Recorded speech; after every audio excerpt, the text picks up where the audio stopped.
Selamat datang di channel Medico Global. Pada video kali ini, kita akan membahas tentang sistem integumen. Pertama, kita akan membahas tentang anatomi dan fisiologi kulit. Seperti yang telah kita ketahui, kulit merupakan organ terluar pada tubuh manusia yang memiliki berbagai fungsi. Di antaranya, sebagai perlindungan fisik dari sinar UV, bahan kimia, maupun trauma mekanik. Kemudian, kulit juga berfungsi sebagai perlindungan imunologi, ekskresi, pengindra, pengaturan suhu tubuh, pembentukan vitamin D, maupun sebagai fungsi kosmetik. Bagaimana kulit menjalankan fungsi-fungsinya tersebut? Nah, untuk lebih memahaminya, kita perlu memahami struktur dari kulit itu sendiri. Secara garis besar, berdasarkan mikroskopisnya, kulit terbagi menjadi 3 lapisan utama, yaitu epidermis, dermis, hipodermis, atau subkutis. Lapisan pertama yaitu epidermis. Lapisan ini merupakan lapisan terluar dari kulit yang tebalnya bervariasi antara 0,4 sampai 1,5 mm. Penyusun utama dari lapisan epidermis adalah keratinosit. Keratinosit tersusun dalam beberapa lapisan. Namun, selain keratinosit, terdapat juga komponen penyusun lainnya, seperti sel Langerhans, melanosit, sel Merkel, dan limfosit. Epidermis ini dibagi lagi menjadi beberapa stratum, yaitu stratum basalis, stratum spinosum, stratum granulosum, stratum lucidum, dan stratum corneum. Stratum yang letaknya paling dalam adalah stratum basalis. Keratinosit pada stratum ini berbentuk toraks, terletak berjajar pada basal membran zone. Keratinosit pada stratum basalis memiliki struktur intrasitoplasma yang disebut juga keratin intermediate filament. Keratinosit dibagi lagi menjadi 3 subpopulasi, yaitu stem cell, transient amplifying cell, dan postmitotic cell. Stem cell merupakan keratinosit yang bermitosis secara lambat dan aktif ketika terjadi kerusakan yang luas pada epidermis yang membutuhkan regenerasi cepat. Sedangkan transient amplifying cell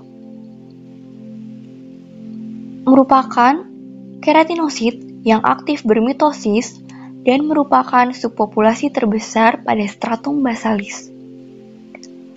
Sel ini akan beberapa kali bermitosis dan menjadi postmitotic cell, kemudian berdiferensiasi dan akan bermigrasi ke lapisan di atas stratum basalis atau suprabasal.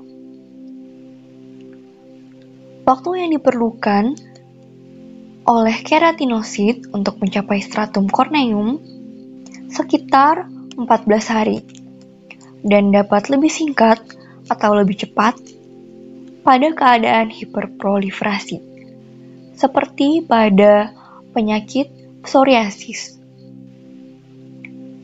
Keratinosit juga memiliki sitoplasma. Sitoplasmanya banyak mengandung melanin yang disintesis oleh melanosit. Melanin yang tersebar dalam keratinosit akan memberikan warna pada kulit. Selain itu, melanin juga berfungsi untuk menyerap sinar UV yang berbahaya bagi DNA. Komponen lainnya dari stratum ini yaitu sel Merkel yang berfungsi sebagai mekanoreseptor. Di atas stratum basalis terdapat stratum spinosum. Keratinosit pada stratum ini berbentuk poligonal dan berukuran lebih besar dari keratinosit pada stratum basalis. Keratinosit pada stratum spinosum juga membentuk struktur khusus, yaitu lamellar granule, yang nantinya akan berperan dalam pembentukan sawar lipid pada stratum corneum. Antara keratinosit satu dengan yang lainnya dihubungkan oleh desmosom. Desmosom terdiri dari berbagai protein struktural, contohnya desmoglein dan desmocolin. Struktur ini berfungsi untuk menahan trauma fisik pada permukaan kulit. Jika terjadi kerusakan pada struktur ini, dapat menimbulkan gangguan pada kulit. Contohnya, pada penyakit autoimun yaitu pemphigoid. Pada pemphigoid, terjadi gangguan pada desmoglein sehingga keratinosit tidak terhubung satu dengan yang lainnya. Kemudian, terbentuklah celah yang berisi sel akantolik. Sel akantolik merupakan keratinosit yang terlepas dari kesatuannya. Nah, celah yang terbentuk ini akan kita lihat sebagai vesikel ataupun bula. Komponen lainnya pada stratum spinosum yaitu sel Langerhans dan sel dendritik yang berperan penting dalam pertahanan imunologi.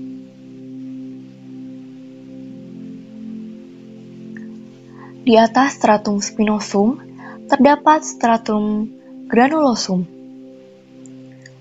Stratum ini mengandung keratinosit yang mengandung keratohyalin granul.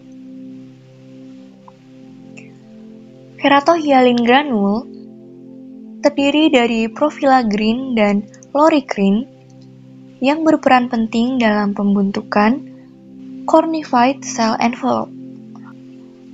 Pada stratum ini, keratinosit juga sudah memulai proses apoptosis. Di atas stratum granulosum terdapat stratum lucidum. Namun, tidak semua kulit memiliki stratum ini. Stratum ini hanya terlihat atau terdapat pada kulit yang tebal seperti tangan dan kaki. Stratum lucidum bersifat translucent dan terdiri dari sel gepeng dan eosinofilik.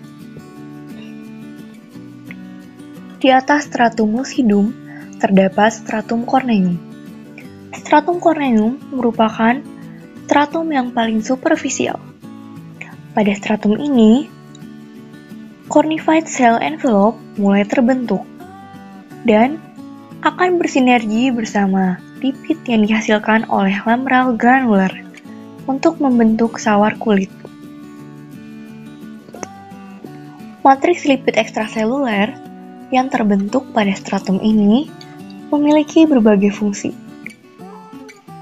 Di antaranya dapat menahan kehilangan air, mengatur permeabilitas, desquamasi, penyerapan kimia selektif, mengatur aktivitas peptida antimikroba, maupun eksklusi toksin. Keratinosit pada stratum corneum dikenal juga sebagai korneosit. Korneosit merupakan sel gepeng dan sudah tidak memiliki inti. Fungsi dari korneosit di sini yaitu sebagai proteksi dari trauma, produksi sitokin, dan perlindungan dari sinar UV. Sekian video kali ini. Jangan lupa like, comment, and subscribe.